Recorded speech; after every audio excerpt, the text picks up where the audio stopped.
आप सभी सुनने वालों का निधि के स्टोरी बॉक्स में बहुत बहुत स्वागत है। आज मैं आपके सामने एक ऐसी कहानी परोसने वाली हूँ जिसमें लगाया है थोड़ा सा हास्य व्यंग्य का तड़का और डाला है तीखी नोक झोंक का स्वाद भी। तो फिर देर किस बात की, तैयार हो जाइए चटकारे लेकर पूरी कहानी का जायका लेने के लिए। मम्मी मम्मी, अभी अभी मैंने गूगल पे पढ़ा कि चांद पृथ्वी से दूर होता जा रहा है और फिर एक दिन वह गायब हो जाएगा। फिर हम चांद को कैसे देखेंगे? अरे क्या रे पप्पू, तू भी कहाँ गूगल की बात में लग रहा है। अच्छा ये बता, चांद को हम क्या कह के बुलाते हैं? चंदा मामा। और पृथ्वी को? धरती माता। तो फिर तू ही बता, पृथ्वी और चंद्रमा तो भाई बहन है ना। फिर भला भाई अपनी बहन को छोड़कर कैसे जा सकता है? तू जा अपनी काम की पढ़ाई पर ध्यान लगा, वरना गूगल के चक्कर में तेरा अच्छा भला दिमाग भी गुल हो जाएगा। अच्छा मम्मी, ये बता दो कि प्लूटो को सोलर सिस्टम से बाहर क्यों निकाल दिया है? बेचारा प्लूटो, उसे कितना बुरा लगता होगा। क्यों नहीं बेटा, जैसे तुझे बुरा लगता है ना जब तेरी टीचर तुझे क्लास से बाहर निकाल देती है। क्या मम्मी, स्कूल में मेरी टीचर और घर में आप ताने मारते रहते हो। सारी दुनिया हाथ मुंह, मैं तो कहती हूँ कि पूरी नहा धोकर उस बेचारे चांद के पीछे पड़ी है। हमारे पुरखों के ज़माने से अब तक चांद वैसा ही दिख रहा है। और एक हमारे नवाबजादे हैं जिन्हें चांद के न रहने की टेंशन हो रही है। आग लगे इस गूगल को। हाँ नहीं तो। हाँ मम्मी, लेकिन पापा बिल्कुल टेंशन फ्री हैं। क्या मतलब? यही कि कल पापा बोल रहे थे कि सामने वाली आंटी बिल्कुल चांद जैसी दिखती है। पप्पू, बहुत बोलने लगे हो आजकल। चलो जाओ, जाकर पढ़ाई करो अपनी। अरे पप्पू की मम्मी, अरे वो जो उसके चेहरे पे कुछ काले काले दाग दिखाई देते हैं ना, बस इसलिए कह दिया था मैंने तो मजाक मजाक में। अरे तुम भी तो जानती हो, आखिर चांद पर भी तो काले काले धब्बे दिखाई देते हैं ना। मैं सब जानती हूँ, अब ज़्यादा सफाई मत दो। सबको पता है कि चांद पर धब्बे दिखाई देते हैं, फिर भी ना जाने क्यों सारे शायर मरे जाते हैं चांद पर। ढेरों गाने बना डाले हैं चांद के ऊपर। तेरे वास्ते फलक छे मैं चांद लाऊंगा। बोलो कि 5 रुपए की धनिया लेते हैं आना, तो वो तो लाई नहीं जाती। चली चांद लाने। जब शादी के लिए कोई लड़की देखने जाएंगे ना, तो झट से मुंह चढ़ाकर बोलेंगे, लड़की के चेहरे पर तो काले काले दाग हैं। तब इन्हें चांद दिखाई नहीं देता, बस दाग ही नजर आते हैं। अरे पप्पू की मम्मी, मैंने तो फिर भी दाग के साथ साथ चांद भी देखा है। भला मैंने क्या गलत कहा? खैर छोड़ो भी। क्यों छोड़ूं?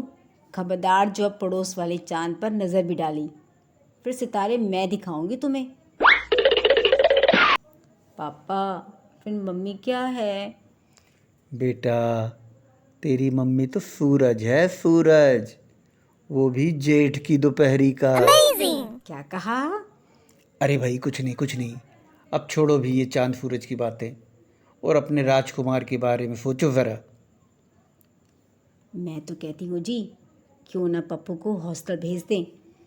नहीं नहीं, ये कोई समस्या का हल थोड़े है। सारी गलती पप्पू की भी नहीं है। हम भी तो इमोशनली उसकी बातों में आकर उसको मनमानी करने देते हैं। जब हम उसे किसी बात के लिए मना करते हैं तो हमारी ना का मतलब फिर ना ही होना चाहिए। मोबाइल से 2 गज की दूरी अब बेहद है ज़रूरी। जब तक पप्पू ठीक तरह से पढ़ाई नहीं करने लगेगा, तब तक ना तो पप्पू और ना ही मैं अब मोबाइल देखेंगे। हाँ पप्पू की मम्मी, तो बिल्कुल सही कह रही हो। अपने ख़ानदान में कभी किसी ने गाली तक नहीं दी। और मेरा ये नवाबजादा स्कूल से सब्जेक्ट्स की लर्निंग तो कम, गालियों की लर्निंग बखूबी सीख कर आ रहा है। आए दिन इसकी मारने पीटने गाली गलौज की शिकायतें आती ही रहती हैं। घर के अंदर सबको अपना बच्चा मासूम लगता है, पर स्कूल जाकर तो ये मासूम प्राणी बदमाशी पर उतर आते हैं। ये बच्चे जितना माँ बाप के सामने रहते हैं उतना ही लाड़ लगाते हैं और हम ही इनको बिगाड़ते भी हैं। अगर ये एक चीज़ खाने को मना करें तो ये महाराज के सामने 10 ऑप्शन रख देते हैं। यही सब करके तो तुमने बिगाड़ दिया है इसको। अब क्या करें, हरी सब्जियां और फ्रूट्स को देखकर तो इन्हें चक्कर आता है। इन्हें तो रोज़ बस पिज़्ज़ा, बर्गर और मोमोज ही चाहिए। तो इसका यही मतलब हुआ ना पप्पू की मम्मी, कि हम ही बिगाड़ रहे हैं अपने नवाबजादे को। मम्मी, क्या आप हॉस्टल के लिए बोल रहे हो? मैं नहीं जाऊंगा हॉस्टल। नहीं, तुझे तो मैं हॉस्टल भेज कर ही रहूँगी। कम से कम रोज़ का ये तेरा होमवर्क पूरा कराना और आए दिन कभी ये प्रोजेक्ट तो कभी वो प्रोजेक्ट से तो जान छूटेगी हमारी। हॉस्टल में रहेगा तो तुझे अपनी जिम्मेदारी खुद समझ आएगी।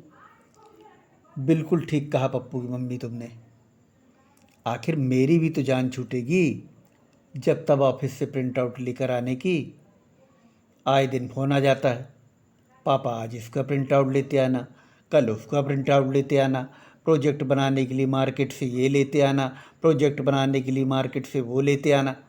अरे ये स्कूल वाले क्या जाने, बॉस की नज़र बचाकर जोखिम उठाकर प्रिंट आउट निकालना कोई बच्चों का खेल तो है नहीं।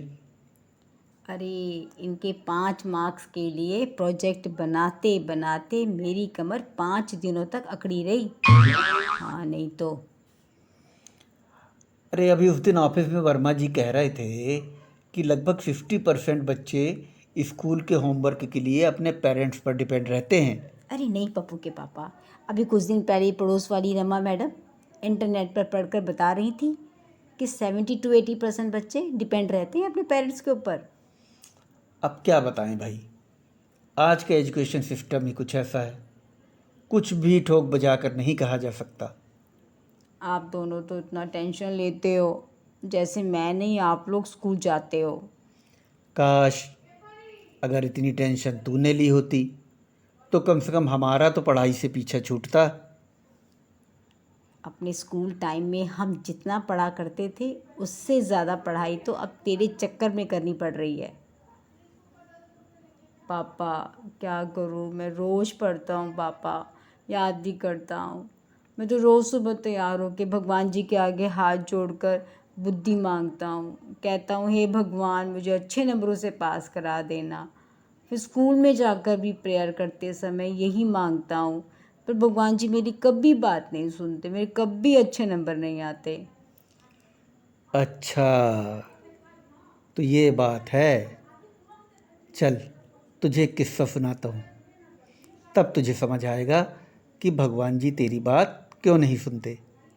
सुन, एक आदमी रोज़ भगवान जी के मंदिर जाता था और हमेशा एक ही चीज़ मांगता था, हे भगवान मेरी लॉटरी लगा दे, हे भगवान मेरी लॉटरी लगा दे। ऐसा कहते कहते उसे बहुत समय बीत गया पर उसकी लॉटरी नहीं लगी।